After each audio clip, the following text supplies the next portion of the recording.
आम घर में बैठी हुई सादा ख़वातीन, वो चाहती हैं कि हम अर्निंग करें, उनके पास लैपटॉप है, कंप्यूटर है, तो अब वो स्टार्ट कहाँ से करें और किस तरह अपने आप को डेवलप करें? As a freelancer personal branding आपके लिए मस्ट है। उसके बगैर आप ग्रो नहीं कर सकते, उसके बगैर आप एक जगह स्टक कर जाएंगे। ख़वातीन होती है ना, वो अच्छी क्लाइंट कम्युनिकेशन करती हैं, उन पर ट्रस्ट जो होता है क्लाइंट का जल्दी डेवलप होता है, जो मेरा एक्सपीरियंस है। तो आपको उसका पेन पॉइंट समझना है और आपको उसके साथ कम्युनिकेट करना है, आपको उसकी नीड समझनी है कि वो बेसिकली चाहता क्या है। बायसनेस शामिल नहीं होती कि यार हमने इस प्रोडक्ट के साथ जाना है, जो अच्छा प्रॉफिट दे रही है हम उसी के साथ जाएंगे, चाहे वो कोई भी प्रोडक्ट।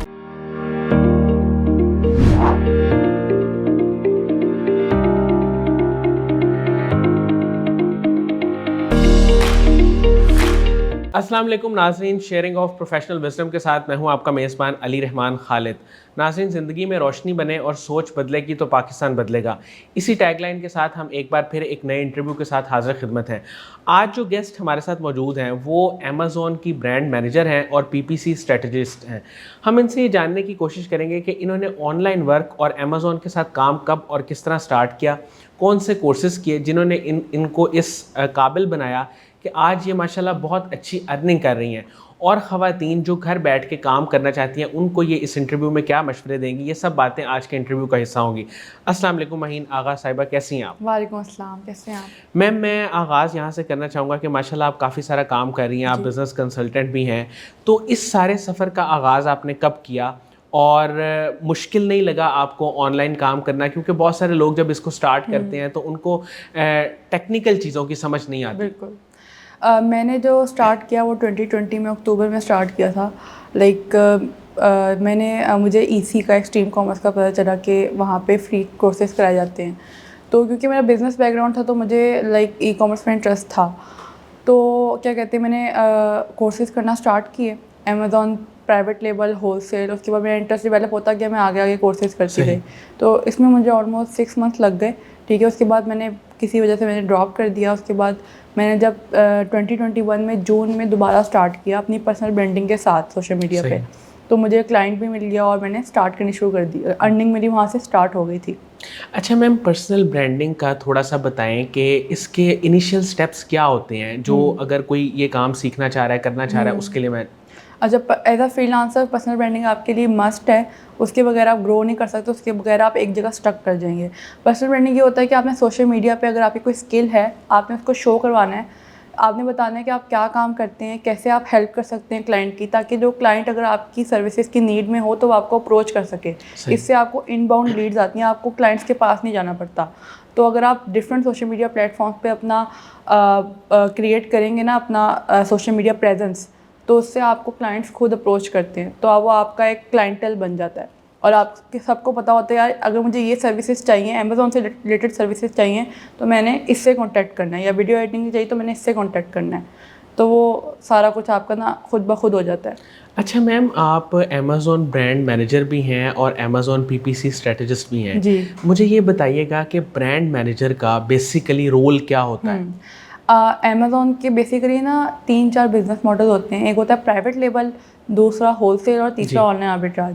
प्राइवेट लेबल में आप क्या करते हैं, आप क्लाइंट का खुद का ब्रांड लॉन्च करता है वो स्क्रैच से, उस ब्रांड के एग्जिस्टेंस को क्रिएट करना, उसकी मार्केटिंग करना, एडवर्टाइजिंग करना, स्क्रैच से उस ब्रांड को आपको रैंक करना होता है अमेज़ॉन के प्लेटफॉर्म पे, मार्केट प्लेस पे। तो उस ब्रांड को पूरा मैनेज करना, उसको अमेज़ॉन ब्रांड मैनेजर कहते हैं। ठीक है। अच्छा मुझे ये बताइएगा कि जो लोग इसको सीखना चाहते हैं, मतलब उनके लिए स्किल्स कौन से बहुत इंपॉर्टेंट है, क्योंकि आप तो तकरीबन 3 साल से इस फील्ड के साथ मुंसलिक हैं, तो कौन से 2-3 ऐसे कोर स्किल्स हैं जो अभी तक आपकी हेल्प कर रहे हैं और जिनकी वजह से आप अर्निंग कर रही हैं? अच्छा, स्किल्स एक जगह होती हैं, टेक्निकल स्किल्स ना आप कह लें पूरी उसका 30% होती हैं, बाकी 70% आप how to communicate, how do you network, how do you help your clients, क्योंकि आपको क्लाइंट का पेन पॉइंट समझना होता है और उसके मुताबिक आपको जवाब देना होता है। आप एक ऑटोमेटेड रिस्पॉन्स नहीं बना सकते जो आप हर क्लाइंट पे थ्रो करें। ठीक है, तो आपको उसका पेन पॉइंट समझना है और आपको उसके साथ कम्युनिकेट करना है, आपको उसकी नीड समझनी है कि वो बेसिकली चाहता क्या है। अगर आपने ये कोड को क्रैक कर लिया ना, आपकी आधी मुश्किल आसान हो जाएगी। टेक्निकल स्किल्स आप ना वो साइड बाय साइड चलती रहती हैं। ठीक है, वैसे टेक्निकल स्किल्स में इंपॉर्टेंट कौन से 2-3 स्किल्स हैं? अमेज़ॉन में आप सबसे इम्पोर्टेंट अगर आप प्राइवेट लेवल करें तो पीपीसी सबसे ज़्यादा टेक्निकल स्किल है। ठीक है। इस पूरे अमेज़ॉन के आप कह रहे हैं फील्ड में, नीच में। ठीक है। तो पीपीसी जो होता है उसमें इसका मतलब ये होता है कि पे पर क्लिक कहते हैं उसे। पे पर क्लिक का मतलब है कि आपका आपने एक ब्रांड लॉन्च किया है, आपने उसको किसी कीवर्ड पे रैंक करना है। कीवर्ड्स में रैंक करने से मुराद है कि अगर आपका हेयर ड्रायर है, आपका प्रोडक्ट, अगर क्लाइंट सर्च बार में हेयर ड्रायर लिखेगा ना, तो उससे आपका प्रोडक्ट सबसे ऊपर नज़र आए, उसके लिए आपको उस पर बिड करनी पड़ती है, उस कीवर्ड पे रैंक कराना पड़ता है। तो जितना ज़्यादा वो कस्टमर को नज़र आएगा ना, तो फिर वो आपकी प्रोडक्ट की सेल्स बढ़ जाएंगी। यानी कि इसमें ग्राफिक डिज़ाइनर का भी बहुत अहम रोल है। बिल्कुल, इमेजेस का बिल्कुल अहम रोल होता है। अच्छा, आपने जब ये सारा काम सीखा और जिस तरह आप स्किल्स बता रही हैं कि इसमें कम्युनिकेशन जो है वो आपकी और क्लाइंट हैंडलिंग वो सबसे ज़्यादा इंपॉर्टेंट है, और फिर टेक्निकल में कुछ चीज़ें आ जाती हैं कि आप अपने आप को मार्केट कैसे करें, एडवर्टाइजिंग कैसे करें, चीज़ें बहुत ज़्यादा प्रोमिनेंट हैं जो मैं आपकी गुफ्तगू से समझाऊँ। आपको इस सारे प्रोसेस में और सीखने में और यहाँ तक आने में, जहाँ आप माशाल्लाह बहुत अच्छी अर्निंग कर रही हैं, कितना टाइम लगा और क्या मुश्किलात देखी? अच्छा, मुझे जैसे मैंने आपको बताया, मुझे 6 मंथ लगे, लेकिन एक पॉइंट ऐसा भी आता है जिसमें आपको कहीं रिजल्ट्स नज़र नहीं आ रहे होते। ठीक है, तब आप डिसअपॉइंट हो जाते हैं, डिसहार्ट हो जाते हैं। तो आपने जो है ना वो ट्रस्ट द प्रोसेस जब आप करते हैं ना, तब आपको in the short term results नहीं मिलते, लेकिन आपको लॉन्ग टर्म में रिजल्ट्स मिलते हैं। अब वो जो 6 मंथ्स की जो मेहनत थी वो मुझे 1 साल के बाद शो होना शुरू हुई। ठीक है। जो मुझे पहले लग रहा था कि टाइम ज़ाया कर रही हूँ मैं। तो आपने जब भी स्किल सीखनी है ना, लोग कहते हैं, मेरे पास आते हैं, कहते हैं उसके दरमियान में थोड़ा गैप होना चाहिए। बिल्कुल, गैप भी होना चाहिए। और अगर आप सीख रहे हैं ना, तो आपने 3 मंथ्स तो आपने लगातार देने हैं। ठीक है। आप 1 मंथ के अंदर नहीं कमा सकते, आपको 3 मंथ्स लगातार देने हैं कि टू फाइंड आउट कि आप ये सीखना भी चाहते हैं कि नहीं। ठीक है। ये हर किसी के लिए नहीं है ई कॉमर्स, ये मैं बता दूं। अच्छा मैम, ये कैसे पता चले? बहुत सारे कांटेक्ट लोग करते हैं, क्योंकि हमने भी काफ़ी ई कॉमर्स से रिलेटेड इंटरव्यूज़ किए हैं, तो हमारे पास क्यूरीज यही आती हैं कि हम कौन सा कोर्स करें। मोस्टली जो बच्चे हैं उन्होंने मैट्रिक किया होता है या एफएससी की होती है, तो वो कहते हैं कि आप हमें गाइड करें कि हम कौन सा कोर्स करें जिसके ज़रिए हम अर्निंग कर सकते हैं। तो हमारा तो फिर जवाब यही होता है कि आप किसी भी वेबसाइट पर चले जाएँ। ज़ाहिर है कि वो किसी भी ई कॉमर्स प्लेटफॉर्म की वेबसाइट पर आप चले जाएँ और वहाँ जाके आप खुद देखें कि कौन से कोर्सेज़ हैं और आपका इंटरेस्ट किससे मैच करता है। तो मुझे आप ये बताएं कि आम तौर पे कोर्स कौन सा बच्चों को करना चाहिए जिसके ज़रिए वो जल्दी थोड़ा अर्निंग फेज़ में चले जाएं?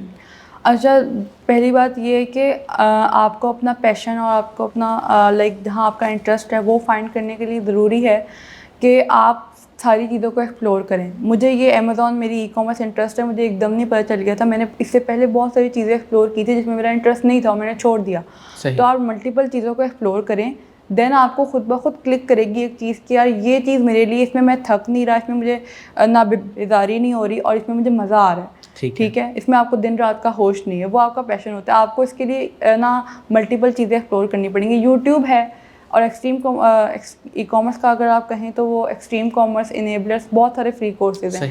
मैं कहती हूँ कि पहले आप फ्री कोर्सेज से बेसिक नॉलेज ले लें, उसके बाद आप किसी पेड की तरफ जाएं अगर आपको ज़रूरत महसूस होती है, वरना कोई ज़रूरत नहीं शुरू में पेड कोर्स की तरफ जाने की। अच्छा मैम, आपकी जो एक एजेंसी अभी काम कर रही है ई कॉमर्स से related, e com with Umair के नाम से, ये क्या क्या सर्विसेज दे रही है और इसको लेके आके आपके फ्यूचर गोल्स क्या हैं? Okay, e com with Umair जो है वो मैं अपने पार्टनर उमैर के साथ रन कर रही हूँ। उसमें जो है हम मल्टीपल सर्विसेज देते हैं related to Amazon PL private label, Amazon wholesale and online arbitrage. Right now we are handling around 20 clients. PL की अलग टीम होती है, प्राइवेट लेबल की, और होलसेल की अलग टीम होती है। तो 8 to 10 क्लाइंट्स जो होते हैं वो होलसेल की टीम हैंडल कर रही होती है और बाकी PL की। ठीक है। तो जो हमारा मेजर क्लाइंटल है वो है फॉरेन क्लाइंटल, जो हम बाहर के क्लाइंट्स को डील करते हैं, उनके अकाउंट्स को मैनेज करते हैं।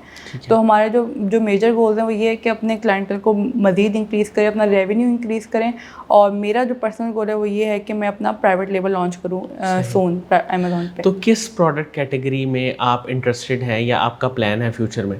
अच्छा, ये लोग मुझसे काफ़ी पूछते हैं कि कौन सी प्रोडक्ट है जो ना अच्छा सेल हो रही है। इस तरह नहीं हम कर सकते क्योंकि डिफरेंट टूल्स होते हैं, हमें डिफरेंट स्टैट्स को एनालाइज करना होता है और मार्केट एनालिसिस करना होता है प्रॉपर। तो फिर जो प्रोडक्ट हमें लगती है कि वो 30 to 40% हमें प्रॉफिट दे सकती है, हम उसकी तरफ जाते हैं। अब उसमें हमारी कोई पर्सनल बायसनेस शामिल नहीं होती कि यार हमने इस प्रोडक्ट के साथ जाना है, जो अच्छा प्रॉफिट दे रही है हम उसी के साथ जाएंगे, चाहे वो कोई भी प्रोडक्ट। अच्छा मैम, इसमें रिसर्च के लिए आप जो टूल्स इस्तेमाल जी। करते हैं उनमें सबसे ज़्यादा मुश्किल कौन सा टूल है? मुश्किल तो नहीं, लेकिन उसमें आपको ना एनालाइज करना आना चाहिए स्टैट्स को। जो हम मेजरली टूल्स इस्तेमाल करते हैं प्रोडक्ट रिसर्च के लिए, वो हीलियम 10 और जंगल जी। स्काउट ही होता है, बट वो इस्तेमाल करना आना चाहिए। टूल मुश्किल नहीं है, ठीक है। इस्तेमाल करने की अगर आपको आती है ना, जैसे AI है, इस्तेमाल करना आ गया ना आपको, तो आपका काम आसान हो जाता है। सही। तो एआई से और चैट जीपीटी से आपको कुछ बेनिफिट हो रहा है ई कॉमर्स में काम करते हुए? जी, जब हम लिस्टिंग क्रिएट करते हैं ना, उसमें हमें कंटेंट लिखना चाहिए होता है, बिल्कुल। है, बुलेट पॉइंट्स, डिस्क्रिप्शन वगैरह। तो पहले हम वो कंटेंट राइटर से लिखवाते थे, अब हम क्या करते हैं, अब हम अपनी चैट जो जीपीटी भी से। कीवर्ड जो भी हमें डाल के हमें जो भी चाहिए होता है ना, कंपैरेटर की रिसर्च करके, तो उसके वो डाल के सारा पैराफ्रेज डाल के, तो उसको हम कहते हैं कि इसको रिफ्रेश कर दें, उसको हम अपने मुताबिक कर लें। मुताबिक जो है वो मॉडिफाई करते जाते हैं और हमें रिजल्ट मिल जाता है। तो हमारा काम काफ़ी आसान हो गया उस वजह से। मैम, जो ख़वातीन अभी ये इंटरव्यू देख रही हैं, आम घर में बैठी हुई सादा ख़वातीन, उनको वो चाह रही हैं कि अभी भी शायद आपकी बातचीत से, क्योंकि हमने बीच में बहुत सारी टेक्निकल चीज़ें भी डिस्कस की, वो चाहती हैं कि हम अर्निंग करें। उनके पास लैपटॉप है, कंप्यूटर है, थोड़ा सा नॉलेज भी है, उनकी कम्युनिकेशन स्किल्स भी अच्छी हैं, इसको हम एज्यूम कर लेते हैं। तो अब वो स्टार्ट कहाँ से करें और किस तरह अपने आप को डेवलप करें? अच्छा, जो ख़वातीन है ना, उनके लिए मेरी ये एडवाइस होगी कि वो पहले बेसिक अमेज़ॉन, अगर वो अमेज़ॉन में आना चाहती है तो बेसिक अमेज़ॉन का कोर्स कर लें। उसके बाद जो है वो जो ख़वातीन होती है ना, वो अच्छी क्लाइंट कम्युनिकेशन करती हैं, उन पे ट्रस्ट जो होता है क्लाइंट का जल्दी डेवलप होता है, जो मेरा एक्सपीरियंस है आज सही। अभी तक का। तो वो क्लाइंट हैंडलिंग की तरफ जाएँ, वो क्लाइंट्स को एक्सप्लोर करें, क्लाइंट्स को सर्च करें। उसके बाद किसी एक्सपीरियंस बंदे के साथ जो टेक्निकल नॉलेज रखता है उसके साथ अटैच हो जाएं, और then you can easily earn commission base, के आप कमीशन आप उनसे डिसाइड कर लें 30-40%, और आप ठीक है। क्लाइंट्स लाएँ और आप उनको देती जाएँ। तो ये जो है ईज़ीएस्ट वे है ख़वातीन के लिए अर्न करने का। लेकिन मैं ये नहीं कह रही कि आप इसी साइड पे रहें, आप टेक्निकल जो अपना है उसको भी डेवलप करती जाएँ, लेकिन इससे आप 1 आध महीने में आप अर्न कर सकती हैं। अच्छा मैम, इस सारे सफ़र में आपकी इंस्पिरेशन कौन रहा और फैमिली सपोर्ट कितनी थी आपके साथ? अच्छा, जब मैंने फ्रीलांसिंग स्टार्ट की थी 2020 में, तो मेरी जो इंस्पिरेशन थे वो शाम सरवर थे। मैंने उनकी बहुत सारी वीडियोस देखी फाइवर की गिग्स वगैरह बनाने के लिए, और इन एज अ होल उन्होंने मुझे बहुत ज़्यादा अप्रिशिएट किया है। और अगर मैं कहूँ ना, मैं अभी अगर इस मुकाम में मौजूद हूँ तो मैं उनकी वजह से मौजूद हूँ। उन्होंने मुझे बहुत इनकरेज किया है। तो और जो फैमिली सपोर्ट की जहाँ तक बात है, तो मैं अगर जब मैंने कोर्सेज करना शुरू किए थे, तो मैं 12 से 14 घंटा दिन के लगाती थी, नोट्स लिखती थी, वीडियोस देखती थी। तो घर वालों को पता नहीं होता था कि क्या कर रही है, बस वो ये कहते थे कि यार घर में बंद है, क्या कर रही है। और बीच में क्योंकि मैंने अपनी स्टडीज़ भी ड्रॉप कर दी थी, तो वो उसकी वजह से आप कहते हैं कन्फ्लिक्ट आ जाता है। सही। तो लेकिन जब उनको रिजल्ट्स नज़र आने शुरू हुए, तो उसके बाद ऑब्वियसली फैमिली भी सपोर्ट करना स्टार्ट कर देती है, लेकिन उस वक्त काफ़ी मुश्किल होता था। मैम, कासिम अली शाह साहब के काम को, उनकी फाउंडेशन को आप कैसे देखती हैं? कासिम अली शाह साहब जो काम कर रहे हैं, ख़ास तौर पे ग्रूमिंग की और टेक्निकल स्किल्स की, मैंने ये काम बहुत कम देखा है। ख़ास तौर पे जो हमारी गवर्नमेंट यूनिवर्सिटीज़ हैं, वो ग्रूमिंग पे बिल्कुल तवज्जो नहीं दे रही। वो जो आपकी स्टूडेंट्स हैं उसको मार्केट के लिए तैयार नहीं कर रही। उनके पास स्किल्स हैं, लेकिन उनको ये नहीं पता कि उन्हें इस्तेमाल कहाँ करनी है। उनके पास सिर्फ थ्योरेटिकल नॉलेज है। जब वो मार्केट में निकल के आते हैं, उनको नहीं समझ आता कि यार हम क्या करें अब। तो कासिम अली शाह साहब जिनकी फाउंडेशन है, वो इस लिहाज से काफ़ी अच्छा काम कर रही है, जो उनको मार्केट के लिए तैयार कर रही है। थैंक यू सो मच महीन आगा साहिबा, आपने हमारे लिए टाइम निकाला। नाज़रीन, मुझे उम्मीद है कि इनकी गुफ्तगू से आपने बहुत कुछ सीखा होगा। ख़ास तौर पे इन्होंने बहुत सारी टेक्निकल चीज़ें भी बताई और आम फहम गुफ्तगू भी की, जिससे बहुत सारी ख़वातीन घर में बैठी लर्न भी कर सकती हैं और उनको इस मेथड का भी पता चल सकता है कि वो किस तरह ई कॉमर्स में अमेज़ॉन के साथ अटैच होकर अर्निंग कर सकती हैं। इसके साथ ही इजाज़त दीजिए, अपना बहुत ही ख्याल रखिएगा। इंशाल्लाह दोबारा हाज़िर होंगे एक नए इंटरव्यू के साथ। तब तक के लिए अल्लाह हाफ़िज़।